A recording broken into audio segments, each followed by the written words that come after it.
Good morning everyone. আশা করছি তোমরা সকলেই খুব খুব খুব ভালো আছো। আমিও ভালো আছি। আজকে শুক্রবার। আমি খানিক আগে ঘুমের থেকে উঠেছি, উঠে চা খেলাম। চা খেয়ে এখনও টিফিন খাইনি। মা টিফিন করে নিল, কারণ মা একটা টাইমে খেতে হয়, মানে আমার শাশুড়ি মা। কারণ মার তো যেহেতু প্রেশারের ওষুধ খেতে হয়, আরও কিছু ওষুধ খেতে হয়, তাই একটা টাইমে মা খেয়ে নেয়। তো যাই হোক, এখন আমি আস্তে আস্তে গিয়ে টিফিন করবো। আজকে একটু ইচ্ছা আছে, বাবার বাড়িতে যাওয়ার ইচ্ছা আছে, কি যেতেই হবে, মা বলেছে। আর আমাদের রান্না বান্নাও হয়ে গেছে, রান্নাঘরে তখন রান্নাও হয়ে গেছে। মা আজকে রান্না করেছে, এই যে এখানে আমি ধরলাম না, এখানে বাঁধাকপির তরকারি রয়েছে আর ভাত রয়েছে, এটাই করেছে। আর মাছ রয়েছে ফ্রিজে, মা পরে ওটা করে খাবে। আমার আর মেয়ের যেহেতু যেতে হবে বাবার বাড়িতে, তো আজকে নতুন একটা সকাল, নতুন দিন তোমাদের সাথে আমি শুরু করলাম। মেয়ে এখনও শুয়ে রয়েছে, মেয়েকে ডাকবো একটু পরে। তো চলো, আর একটু পরে তোমাদের সাথে আমি আবার কথা বলতে আসছি।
স্নানে পাঠিয়েছি, মেয়ে স্নান টান করে আসলে তারপর তোমার আমিও যাবো, ঘরটা ঝাড় দিয়ে স্নানে যাবো। আজকে আর ঘরটারও মুছবো না, আজকে সব করতে গেলে দেরি হয়ে যাবে, বাবার বাড়ি যাবো তো।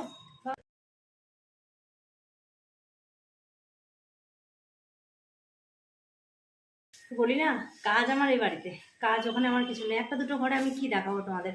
আর এই যে জানলাটা পরিষ্কার করলাম, এটাও আজকে আর মুছবো না। কারণ আমার হাতটা জানো তোমরা সবাই ব্যথা, ওই জন্য আজকে আর যদি সব কিছু করতে পারি না আর হাতে পেন শুরু হবে, একবারে সব কাজ করে এখন পারি না, আগে করতাম, এখন আর অত পারি না করতে।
কত নোংরা, এই যে চারিদিকে নোংরা ছড়ানো, এখন এসব আমি সব ঝাড় দেবো, ঝাড় দিলে আমার হয়ে যায়।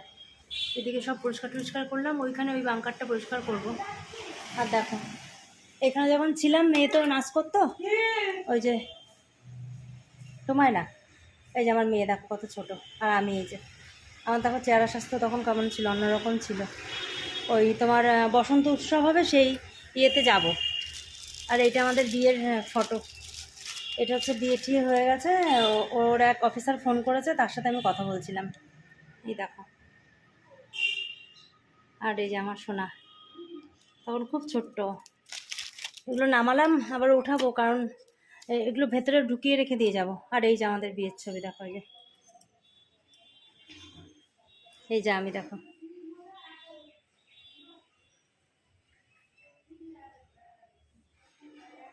বিয়ে হচ্ছে।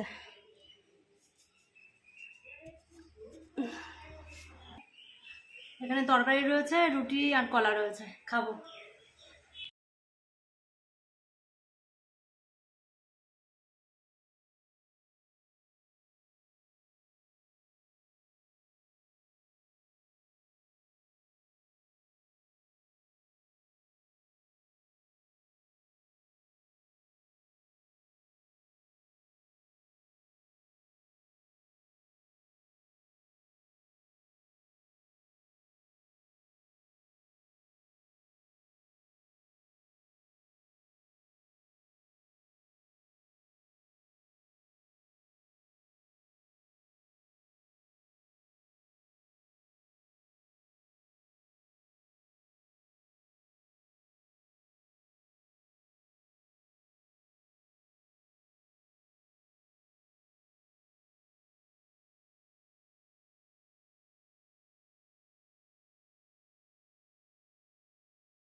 এই যে সমস্ত কাজ করে আসলাম। আমার ঘর তো না ফুটবল মাঠ একটা, বাপরে বাপ, এই ঘর ছাড়তে থেকে আমার মাজা ব্যথা হয়ে যায়, ঘর ছাড়তে থেকে আমার মাজা ব্যথা হয়ে যায়।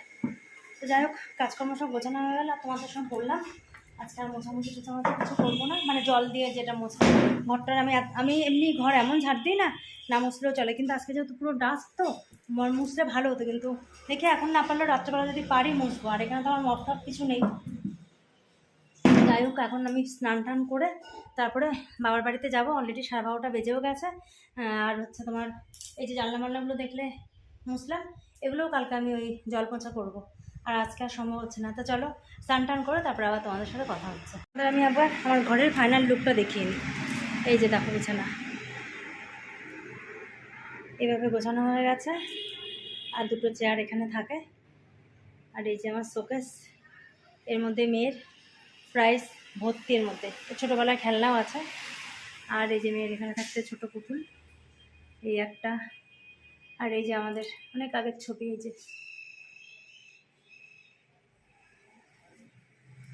আরে দেখো এই যে দাগটা বলছিলাম, এই যে এরকম, আর এই ফটোগুলো মুছে এই জায়গাটা রাখলাম।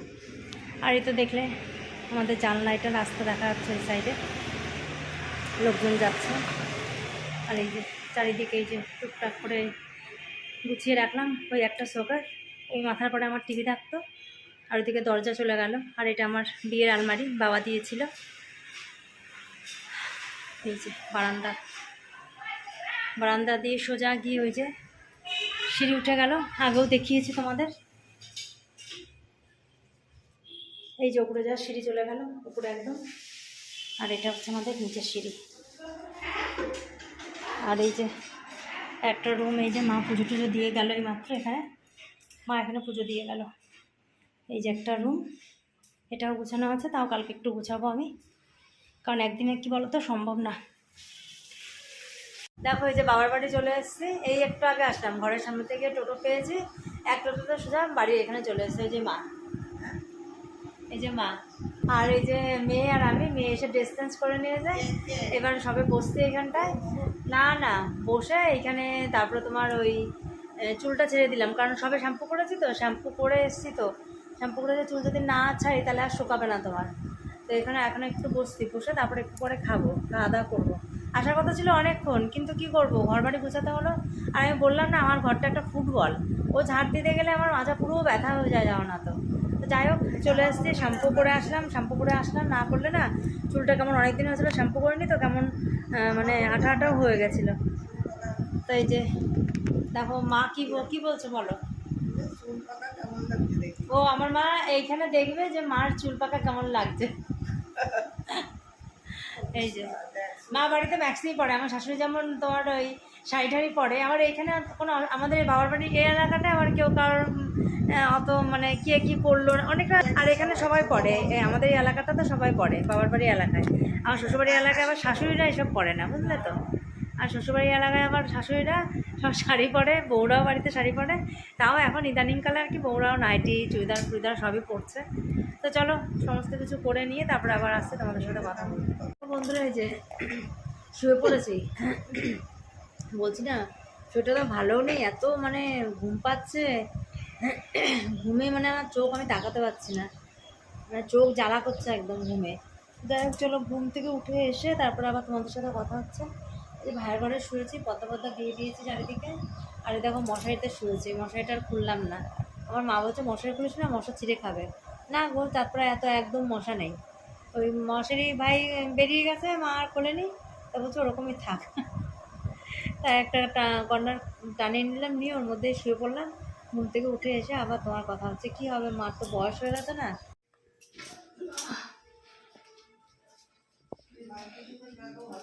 এই দেখো ভাইয়ের আলমারি গোছাচ্ছি আমি, সোয়েটার ফোয়েটার সব রয়েছে, এক গাদা জিনিস, কিচ্ছু গুছিয়ে পারেনি, এই যে করছে। আর বন্ধুরা দেখছে যে ভাইয়ের মশারিটা, মশা নেই, তাও ওই মশারিটা টানিয়ে গেছে, তো তাড়াতাড়ি কলেজে চলে যায়, ওরা বিছানা গুছিয়ে যাওয়ার টাইম আর হয় না। আর মা কোনোদিন তোলে না, মারও তো বয়স হয়ে গেছে, দেখলেই তোমরা।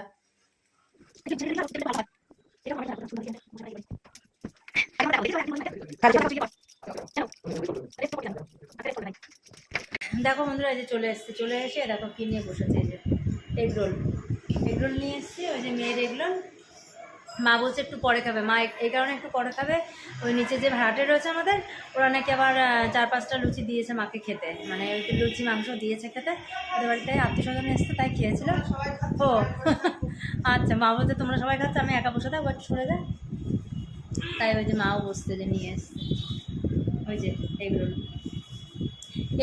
এগরোল নিয়ে এসেছি, আর ওই কালকে আমাদের শীতলা ষষ্ঠী বলে রসগোল্লা নিয়ে এসেছি আমি, আর ওই মা টাকা দিয়েছিল আইসক্রিম নিয়ে এসেছি, এই আর কি আমাদের খাবার নিয়ে এসছে। আর তোমার আর একটা জিনিস, সেটা হচ্ছে আমি বারাসাতে থাকি, তাই কি আমি না ওখানে অত দোকানপাট তো চিনিও না, চিনলেও ঠিক জানি না কেমন দেবে। আমি যেহেতু চাপড়াতেই আমার বাড়ি, চাপড়াতেই বিয়ে হয়েছে, এখানে সবাই আমাকে চেনে, হ্যাঁ সবাই জানে, তাই জন্য আমি এইখান থেকে এই যে বিয়ের সময় যে কাকুর কাছ থেকে শাখা পড়েছি, সেই কাকুর কাছ থেকে দেখো শাখা পরে আসলাম, দেখতে পাচ্ছ, এই যে মকর মুখ আছে, এই যে এই যে মুখটা, এই যে এটাকে হচ্ছে জিগজ্যাগ শাখা বলে, এই যে দেখো, এটার নাম হচ্ছে জিগজ্যাগ শাখা। যাই হোক, সেই পড়বো করে সে শাখা আর পড়ায় না, ওখানে তো কিছু চিনি না, দুরকম শাখা পড়তাম, মানে একটা বেড়ে গেছিলো, তার সাথে আর একটা কন্ট্রাস্ট করে পড়তাম। এবার পরে কেমন দেখতেও তো কেমন লাগে, ধরো সবসময় তো আর শাখা, কোথাও গেলে শাখা বাঁধানো সবসময় পরে তো আর বের করা সম্ভব হয় না, ওই জন্য আমি শাখা যেহেতু খোলাও হয় না হাত থেকে, তার দেখলাম যে শাখা পড়বো করে অনেকদিন বলেছিলাম মেয়েকে, তা মেয়ে বললো যে মা তুমি শাখা পড়বে করছিলে, ও বললো যে তুমি তাহলে শাখাটা পড়ে নাও তাহলে, তা আমার মনেও ছিল না, তারপরে তাড়াতাড়ি করে শাখা পড়লাম। এই দেখো, কমেন্টে বলো কেমন হয়েছে। তো চলো আমরা খাওয়া দাওয়া করে নিই, খাওয়া দাওয়া করে তারপরে আবার আসতে, এই যে ওখানে মারা বসতে, এখানে আমি বসতে। এই দেখো আইসক্রিম খেয়ে নিলাম, আইসক্রিম খাওয়া দাওয়া কমপ্লিট হয়ে গেল, এই যে মুখে ঢুকেছে, ভাবছো যে মা যদি খেয়ে নেয়, মা যদি, ওরা খেয়েছে, আমি নিয়ে আসিনি আমার জন্য, তা আমাকে এই যে চামচ দিয়েছি, এই চামচ থেকে মা বললো না একটু, চামচ থেকে আমি একটু নিলাম, মেয়ের কাছ থেকে একটু নিলাম, দিয়ে আমার আইসক্রিম খাওয়া আমার ইচ্ছা করছিল না, আইসক্রিম খুবই ভালোবাসি খেতে, কিন্তু ইচ্ছা করেনি, তাই আমি খাইনি। এগরোল নিয়ে এসলাম, এগরোলকে পেট ভরে গেছে, এগরোল খেয়েছি, এখন আমি চা খাবো, এখন তোমার বেশি বাজে না, 9টা 9:30 বাজে, চা খাবো এখন। এই যে মা আইসক্রিম খেলো, আমাদের কালকে শীতলা ষষ্ঠী, তাই তো? শীতলার পালুনি আর কি, শীতলা মায়ের পালনে, তাই আমাদের আজকে রাত্রেবেলা মা ভাত, তারপরে ডালের বড়া, আলু ভাজা এগুলো করে রাখলো, ওইগুলো কালকে আমরা খাবো। আর ওই 1-1:30 নাগাদ আবার আমাদের ওই আগুন জ্বালিয়ে, 1-1:30 নাগাদ আগুন জ্বালিয়ে আর কি ভাতটা রান্না হবে, তখন আবার দিয়ে খাবো। এই হচ্ছে আমাদের কালকের মেনু। আর হ্যাঁ, মেনু। আর এই চৈত্র মাসেই তো মেন দুর্গা পুজো, সেটা তোমার এই বাসন্তী ষষ্ঠী সোমবার থেকে পড়ছে, ষষ্ঠী, সপ্তমী, অষ্টমী, নবমী, দশমী যেরকম হয়, আমাদের ওই গ্রামের বাড়ি ওখানে হচ্ছে। একবার ভেবেছিলাম যাবো, তা মেয়ে বলছে মা যে, আমি প্রথমে বললাম যাবো, আমারও তাই খুব একটা যাওয়ার একটা ইচ্ছা নেই আর কি, তাই আর যাওয়া হবে না। যেতে গেলে ধরো সেরকম যে ওখানে পুজো, তো যেরকম পুজোয় লোক হয় না, ভিড়ভাড়টা হয়, ওরকমই আর কি। এবার পুজোয় তো জামা কাপড় টাপড় কিছুই আনিনি সেভাবে, তাই জন্য মেয়ে বলছে মা তার যেতে হবে না, আমরা ঠিক আছে ছেড়েতে। আজকে আর বেশিক্ষণ তোমাদের সাথে বকবক করবো না, কারণ এখানে খুব একটা তোমার টাওয়ারেরও প্রবলেম আছে, আমাদের এই বাড়িতে যেহেতু ওয়াইফাই নেই, থাকি না যেহেতু, লাগেও না সেহেতু, তার জন্য নেই। তো ততক্ষণের জন্য তোমরা সকলে খুব ভালো থেকো, শরীরের খেয়াল রাখো, নিজেদেরকে সাবধানে সতর্কভাবে রেখে দিও, রাস্তাঘাটে চলাফেরা করো সতর্কভাবে। আর আজকের মতন তাহলে tata, bye bye, good night and take care. Tata, good night. চলো একটুখানি শাশুড়ি মার সাথে কথা বলে নিই, এদিকেই রয়েছে। সবাইকে একটু শুভরাত্রি করে দাও। এই যা, কি হলো, জল পড়েছে? কোথায় পড়লো ওরকম করে দিলে? এই দেখো, ওটা নবটা বন্ধ করা ছিল না। শুভরাত্রি, সবাই ভালো থাকো।